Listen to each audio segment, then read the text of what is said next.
సినీ ఇండస్ట్రీలో ఒక వెలుగు వెలిగి కనుమరుగైన ఆర్టిస్టులు ఎంతోమంది. అలా ఒకే ఒక్క సినిమాతో స్టార్డమ్ అందుకుని టాప్ హీరోయిన్గా పేరుని దక్కించుకొని కనుమరుగైన హీరోయిన్ రీచా పల్లాడ్. నువ్వే కావాలి సినిమా ఈటీవీలో ప్రసారమవుతున్నప్పుడల్లా రీచా ఇప్పుడు ఎక్కడ ఉందో, ఏం చేస్తుందో అంటూ చాలామంది గుర్తు చేసుకుంటూ ఉంటారు. మరి రీచా సినీ ఇండస్ట్రీకి ఎలా పరిచయం అయింది? అనుకోకుండా రీచా సినీ ఇండస్ట్రీకి దూరం అవ్వడానికి గల అసలు కారణమేంటి? యంగ్ హీరోతో ప్రేమ కారణంగా వచ్చిన అవకాశాల్ని కాళ్ళదన్నుకున్నారా? ఒకే ఒక్క సినిమాతో స్టార్డమ్ అందుకొని తరువాత హిట్స్ రాకపోవటానికి ఆ హీరోతో ప్రేమనే కారణమా? రీచా ప్రస్తుతం ఎక్కడ ఉంటుంది అనే కొన్ని ఇంట్రెస్టింగ్ విషయాల్ని ఈ వీడియో ద్వారా తెలుసుకుందాం. రీచా పూర్తి పేరు రీచా పల్లాడ్. 30 ఆగస్టు 1980 బెంగళూరు, కర్ణాటకలో జన్మించారు.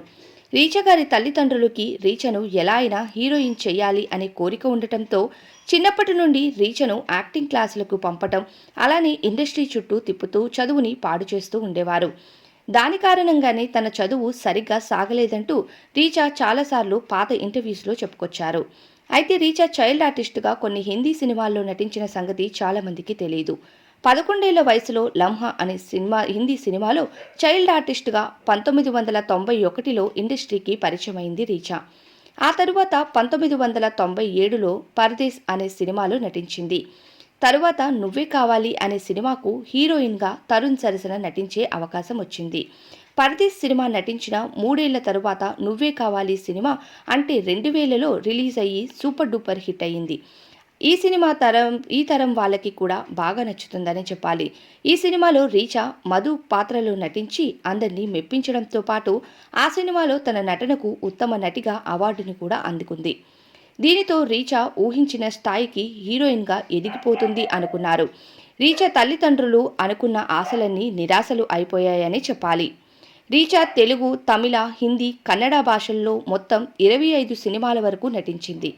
అయితే రీచా నటించిన నువ్వే కావాలి, హోలీ, ప్రేమతోరా అనే సినిమాలు మాత్రమే టాలీవుడ్లో రీచకు కాస్తో కూస్తో గుర్తింపుని మిగిల్చాయి. కానీ మిగతా సినిమాలన్నీ ఫ్లాప్ లిస్టులోకి చేరుకోవటం బాధాకరమని చెప్పుకోవాలి. అయితే 2016లో మలుపు అనే సినిమా చివరి సినిమాగా ఇండస్ట్రీకి దూరమయ్యారు రీచా. వెండితెరపై మాత్రం కాకుండా బుల్లితెరపై హిందీ పాత్రల్లో కూడా కొన్ని సీరియల్స్లో నటించారు. 2012లో రామ్లీలా అనే సీరియల్లో సీత పాత్రలో నటించి ఆ సీరియల్తో హిందీ బుల్లితెర ప్రేక్షకుల్లో కూడా మంచి గుర్తింపు అందుకున్నారు. 6 ఏళ్ల తరువాత సినీ కెరియర్ ఎండయ్యాక అంటే 2018లో ఖాన్ నంబర్ 1 అనే సినిమాలో నటించిన ఈ సీరియల్తో కూడా బుల్లితెరపై పెద్దగా అవకాశాలు రాకపోవడంతో ఇక సీరియల్స్కి కూడా గుడ్ బై చెప్పేశారు రీచా. సినీ అవకాశాలు లేక రీచకు తల్లిదండ్రుల నుండి వేధింపులు పెరిగాయి. డబ్బు సంపాదించాలి అనే గొడవలు తరచూ జరగటంతో వెండితెరపై హీరోయిన్గా ఉన్నా సరే రీచా బుల్లితెరపై వచ్చిన అవకాశాన్ని కూడా వదలకుండా నటిస్తున్న అన్ని విమర్శల్ని ఎదుర్కోవాల్సి వచ్చింది. దీనితో పాటు నువ్వే కావాలి సినిమా టైంలో హీరో తరుణ్తో రీచా చాలా సాన్నిహిత్యంగా ఉంటూ చాలా ఇంటర్వ్యూస్లో తరుణ్ తన బెస్ట్ ఫ్రెండ్ అని చెప్పేది. అయితే నువ్వే కావాలిలా మళ్ళీ తరుణ్తో అవకాశాలు వస్తాయని ఊహించినా ఎలాంటి అవకాశాలు రీచా దరిదాపులకి కూడా చేరలేదు. తరువాత ఉదయ్ కిరణ్తో హోలీ మూవీలో నటించిన తరువాత ఉదయ్ కిరణ్తో కూడా ఎటువంటి అవకాశాలు రాలేదు. అప్పట్లో ఒక హీరో సరసన హీరోయిన్స్ 2-3 సినిమాల్లో నటిస్తూ ఉండేవారు. కానీ రీచకు మాత్రం అలాంటి అవకాశాలే రాలేదు. తెలుగులో కేవలం 5 సినిమాల్లో మాత్రమే నటించిన రీచకు తెలుగు ఆడియన్స్లో మంచి ఫేవరెటిజం దక్కిందని చెప్పాలి. 2010లో హీరో రాజాతో కలిసి ఇంకోసారి అనే మూవీలో నటించారు. ఇది మంజరి అనే ఫిలిమ్స్ డైరెక్షన్లో వచ్చిన సినిమా.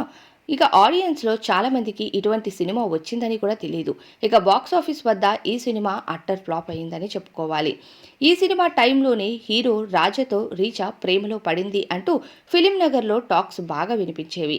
రాజా ఆ సినిమా టైంలో రీచాతో చాలా క్లోజ్గా ఉండి సినిమా ఫ్లాప్ అయ్యేసరికి ముఖం చాటేశాడంటూ రీచా కొన్ని ఇంటర్వ్యూస్లో ఇండైరెక్ట్గా కూడా చెప్పుకొచ్చింది.